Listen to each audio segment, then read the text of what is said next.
EU threats to block coronavirus exports to the UK are motivated by a desire to punish the UK for its success, a former MEP has said after a think tank investigation revealed no fewer than 118 countries around the world are currently exempted from such controls.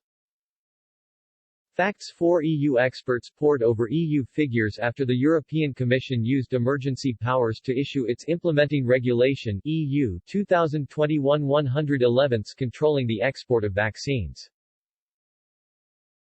Commission President Ursula von der Leyen has sought to justify the move by saying the bloc is simply seeking to prevent exports of the AstraZeneca vaccine, developed in conjunction with Oxford University, until the company had fulfilled its part of the deal toward Europe.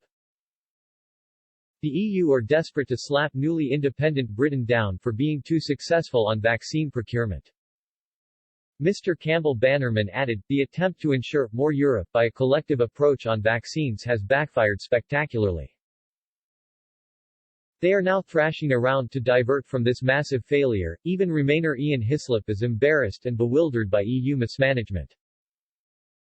Facts 4 EU Editor-in-Chief Lee Evans added, this week the EU Commission seems to have only one country in its sights, the country which voted in 2016 to leave its club. The EU's latest moves appear to be directed solely at the United Kingdom, he explained. The brazen nature of the hostility towards the United Kingdom by those running the EU in Brussels is now being demonstrated for all the world to see. The behavior of certain EU apparatchiks is now getting to the point where we feel sure that several leaders of EU countries are starting to consider the future of Frau von der Leyen's leadership of the EU Commission and indeed the future of some of its members, such as the Health Commissioner. The UK has now given vaccine doses to more than 50% of its adult population, Mr. Evans said.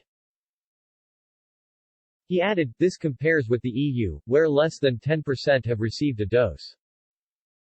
As each week goes by, the clear superiority of the British vaccination program becomes ever starker, and the performance of the EU Commission becomes ever more exposed.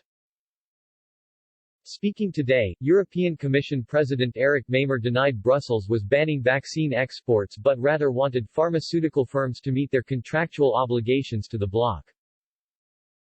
He added, the President has given our view of what the situation is and what are the objectives that we are following.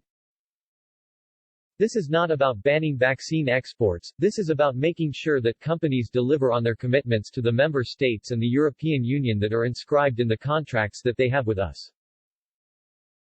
Therefore, this is our objective, to make sure that the contracts that we have signed are respected.